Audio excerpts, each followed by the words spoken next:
Hi, this is like a kind of a response video to Bryce and Peace videos about socialism in Sweden. So I live in Sweden. So my first thing I want to talk about is the definition of the word socialism. Because the way I've always seen this as a Swede, and the way I think a lot of other people do as well, is not this definition of everything is collectively owned. And in fact, if you look at the Swedish Wikipedia article for socialism, the way it's written on the Swedish version is different from not only a different language, but different meaning. So I'm going to try to translate it. It says, socialism is an economic theory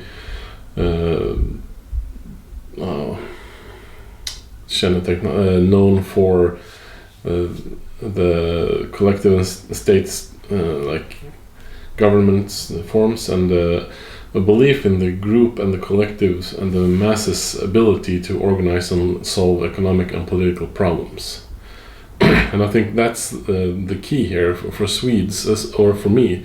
I view myself as socialist, but not in the sense that I think everything should be owned by the government, because I don't think that. But I do think that we should prioritize, and it's the next sentence as well. It says like one of the most important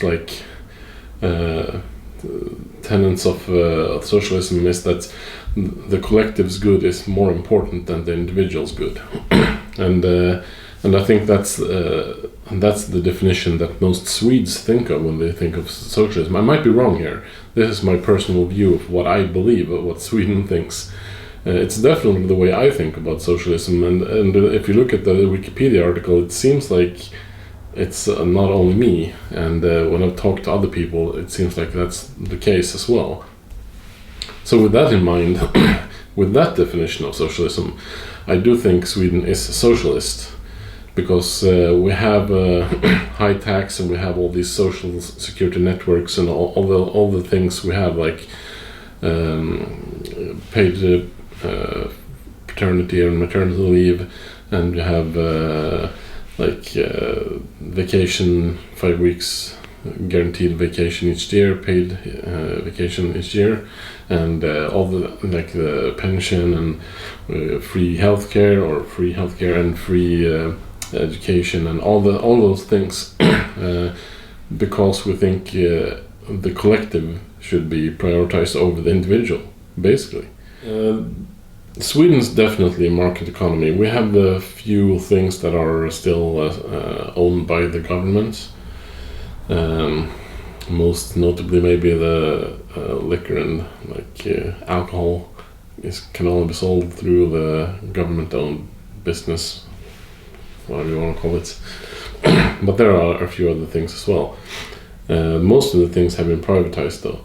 So I don't think that defines what I see as socialism. I think it's all the social network, the protections we have, like free healthcare, free education, and all the things I mentioned already. But yeah, it's definitely market economy, and I do think there's most of the things that's said in this the latest video, which are naming Sweden's economy is not socialist, and I can learn more about and reacts to the Nordic model, and the video that you're reviewing there. And for example, high tax. We have a really high tax for like the upper tier of income, but the people that are actually rich, like the rich, they don't get a lot of income through salary. They have income through owning companies. So and that tax is not as high at all. So for example, I own my own company, but not it's just my own small company with one person, and I put my salary just because I can choose my own salary. I set it just below the level of states, because there's local tax for the city you live, which is the big part, and then there's state tax if you get high enough income. And I just put my income right below that level because I can choose it, and the rest stays in my company, and then I can take dividends once a year if I want to. Otherwise, I can just leave it in the company and let it grow. And as long as it's in the company, I don't get taxed on it. And when I take dividends, as long as it's not, I can take like something equivalent to. I don't get enough income, so I can take that much. But I could theoretically take 200,000 kronor, so about $20,000, with 20% tax. So, and that's way lower than the normal salary tax. And that's the kind of thing. And that's like, I mean, if you want to take a higher dividend, then you have a higher tax. So yeah, but it's still lower than the high 54% or whatever they were talking about in the video. So the only people that are actually being taxed that much are like the high middle class, basically. The people that are still middle class, they are working for their living, but they are like in the higher end of it, basically. And there are exceptions, of course, people that have a high salary and get other income, which are actually rich. Then we have the thing about unions. I personally think the unions are really good for Sweden in general.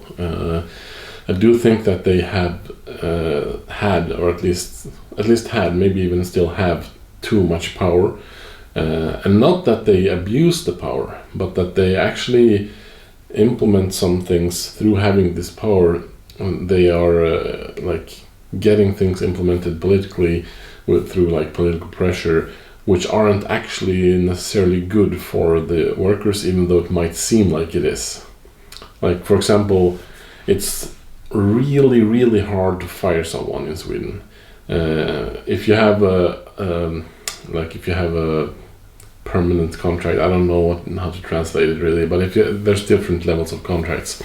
If you have the level which is the normal one, which is like until it's ended, basically it normally ends by the person being hired, like finalizing the contract, or whatever you call it, whatever. If you have that type of contract, you basically have to like not actively not do your work, or do something illegal, or otherwise it's almost impossible to get someone fired. The only exception is if the company is actually forced to downsize, and then you have to fire the people that are the newest first. Even if the newest are way better workers than the older, the more senior people, then you still have to fire the newer first. That's one example of something that's, I think, bad for everyone in the long run. Because the companies get when they're forced to fire people because they can't afford to have everyone working anymore, then they can't choose to fire the people that are best for the company to keep, and that means you prioritize the people that are the older, because they have to keep their work. It's a weird one, and it's also like if someone isn't doing their job, but they're not technically breaking they're not technically they're technically working, they're technically doing the job, but they're doing it really, really badly, you still can't get rid of them. It's almost impossible to get rid of them. I mean, you can try to talk to them and come up with a deal to get rid of them, but you can't fire them, which is also bad for the company, which in turn is bad for the workers. So yeah. So those are the types of things that I think are actually bad things that the unions are responsible for. But my view, this part might be wrong, but my view is that there's actually in the unions in the US, there's quite a lot of corruption. I might be wrong here. That's the way I've seen it and the way I've heard it. And I don't think that's the case in Sweden. I haven't heard about a lot of corruption in the unions in Sweden, at least. But they have a lot of power because pretty much everyone is in some union. Well, that's not true, but a lot of people. The majority is a member of some union. And that's another thing. In Sweden, it's illegal to stop someone from joining a union or starting a union club, and it's illegal to fire someone because they are joining a union or working with. And in fact, if you're working, like if you're part of the union as like a volunteer and helping with the work in the union, then you're legally allowed to take time off paid to work in the union. So your employee will have to pay. It's not a lot of time, though, I should be clear. It's like an hour a month or something. I don't remember, but in the ballpark. But you're legally allowed to do that, and the employer has to pay for that time. So there's a lot of protections that make sure that unions can keep working, and I think that part is good. To be honest, I think that's really good. So the employers can't shut everybody out that's part of a union, and you can't. That's another thing. You can't refuse to employ someone because they're part of a union. That can't be a reason. There's a lot of stuff like that. So finally, I want to talk about the thing about this method not being possible to implement in other countries. I don't think that's true. I think it's really difficult. For example, in the US, I'd say right now, the way it is, you can't just take the method and implement in the US. That's true. But I do think that it's something you can work up to, and you can take small parts at a time. And as people start getting more trust in the government and in the system, then you can start implementing more parts and get a system that's very similar to Sweden in basically most countries. But it's definitely a slow process, and it's gonna take like generations probably. But I think it's possible, though really, really hard, and it isn't guaranteed to work as well.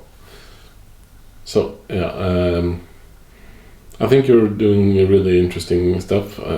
I started watching your stuff because of your videos about the prison system. I think it's really interesting.